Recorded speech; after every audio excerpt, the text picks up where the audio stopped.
ఇళ్ళలో దాచిపెట్టుకుంటారు, ఎట్లా చూపిస్తారు? బీసీ రిజర్వేషన్ పై పార్లమెంట్లో కేంద్ర ప్రభుత్వ వైఖరిని ప్రజల్లోకి తీసుకెళ్లి పోరాడదాం.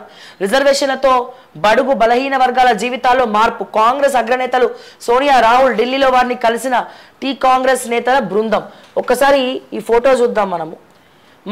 మా సోనియమ్మతో మా సురేఖమ్మ, సోనియమ్మతో సురేఖమ్మ ఆత్మీయ కలయిక, ఆప్యాయపు పలకరింపులు. దేశ రాజధాని ఢిల్లీలోని పార్లమెంట్ హౌస్లో తెలంగాణ ప్రదాత శ్రీమతి సోనియా గాంధీ గారిని గురువారం మర్యాదపూర్వకంగా అటవీ పర్యావరణ దేవాదాయ ధర్మాదాయ శాఖ మంత్రివర్యులు శ్రీమతి కొండా సురేఖ గారు కలవగా సోనియమ్మ స్పందిస్తూ హౌ ఆర్ యూ సురేఖ అంటూ ఆప్యాయంగా పలకరించారట.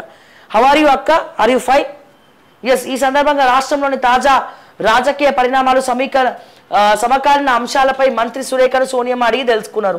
తెలంగాణలో ప్రభుత్వం అమలు చేస్తున్న సంక్షేమ పథకాలు, అభివృద్ధి కార్యక్రమాలు సోనియమ్మకు వివరించగా సోనియా గాంధీ గారు కీప్ ఇట్ అప్ సురేఖ అని సోనియమ్మ కితాబిచ్చారు. సోనియా గాంధీ గారు నమ్మకండి. కొండా సురేఖమ్మ, నేను ఒకటి అడుగుతున్నా, కొండా సురేఖ అక్క, ఫారెస్ట్కి సంబంధించినటువంటి మంత్రి ఎవరు? మా కొండా సురేఖ గారు. మా కొండా సురేఖ గారిని నేను ఒక చెల్లెమ్మగా అడుగుతున్నా, మీరు దయచేసి సమాధానం చెప్పండి.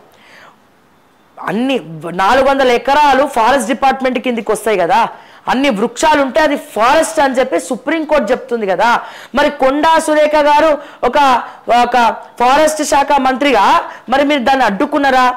మరి తెలంగాణలో హైదరాబాద్ సెంట్రల్ యూనివర్సిటీలో ఆ శాఖకు సంబంధించినటువంటి మంత్రిగా మీకు మరి ఇంతమంది ఖండిస్తుంటే మరి ఈ విషయం సోనియా గాంధీకి చెప్పిండ్రా?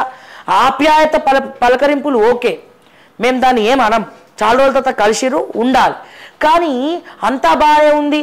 6 గ్యారెంటీలు ఇచ్చేసినాం, ప్రజాపాలిత రాష్ట్రం నడుస్తుంది, ప్రజాప్రభుత్వం నడుస్తుందని ఎందుకమ్మా కొండా సురేఖమ్మ అబద్ధాలు చెప్పి ఆవిడ చెవులో కాలీఫ్లవర్ పెడతారు మీరు అందరు కలిసి?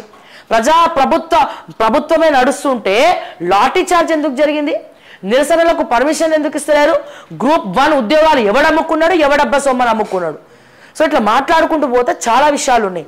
సో దయచేసి ఈసారి ఉన్నట్టు కొండా సురేఖ గారు సోనియా గాంధీ గారికి విడమరిచి చెప్పాల్సిందిగా నేను రిక్వెస్ట్ చేస్తా ఉన్నా. ఒక ఫారెస్ట్ శాఖ మీరు ప్రతినిధిగా ఉన్నారు, సో ఫారెస్ట్ని మీరు కాపాడుకోలేకపోయినారు. చెట్లను నరుకుతా ఉంటే రేవంత్ రెడ్డి గారికి అడ్డు చెప్పలేకపోయినారు. సో ఇక మీకు మేము వదిలేస్తా ఉన్నాం ఇక ఈ డెసిషన్స్ అన్నీ కూడా.